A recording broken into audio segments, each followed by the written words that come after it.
এবার সামনের দিকে হাত উঠান। এবার ধরে রাখার চ্যালেঞ্জ চলতেছে, দেখা যাক কে কত সময় এই ঝুলন্ত ইট ধরে রাখতে পারে।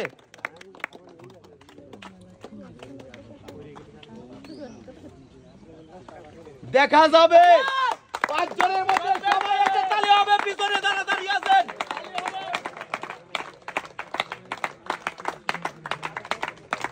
আমরা দেখব কার ইট পড়ে যায় আর কে সবচাইতে বেশি সময় ধরে রাখতে পারে।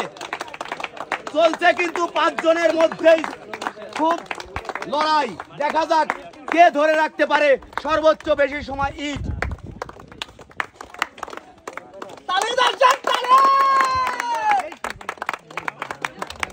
একজন কিন্তু পড়ে গেছে, এবার 4 জনের মধ্যে চলছে লড়াই, দেখা যাক এই 4 জনের মধ্যে কে সবচাইতে বেশি সময় ধরে রাখতে পারে।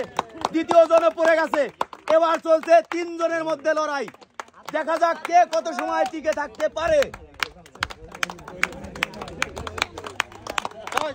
এবার আছে 2 জন,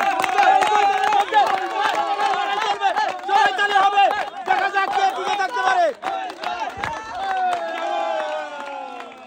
ভাই আপনি এই খেলায় বিজয়ী হয়েছেন, আপনার জন্য আমাদের পুরস্কার রয়েছে এবং যারা এই খেলায় খেলেছেন সবার জন্য রয়েছে সান্ত্বনা পুরস্কার।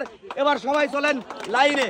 আজকের ইট ধরে থাকার লড়াইয়ে প্রথম যিনি পড়ে গেছেন তিনি হচ্ছে রবিউল ভাই। রবিউল ভাইকে সান্ত্বনা পুরস্কার তুলে দেওয়া হচ্ছে 1 কেজি ডাউল এবং ছোট্ট একটি তেলের বোতল।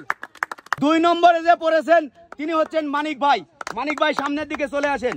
মানিক ভাইয়ের জন্য রয়েছে 1 কেজি ডাউল এবং 1 লিটার সয়াবিন তেলের বোতল। মানিক ভাই সামনে চলে আসেন।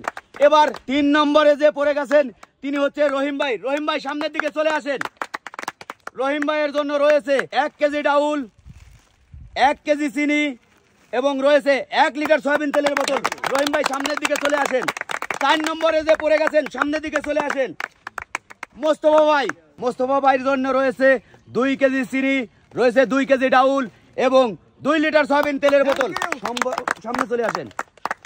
এবার আমাদের আজকের খেলার বিজয়ী হয়েছেন সুজন। সুজনের জন্য সবাই তালি হবে। সুজন ভাইকে তুলে দেওয়া হচ্ছে 2 কেজি ডাউল, 2 কেজি চিনি, 2 কেজি পোলোয়ার চাউল, 2 কেজি পেঁয়াজ এবং 2 লিটার সয়াবিন তেলের বোতল।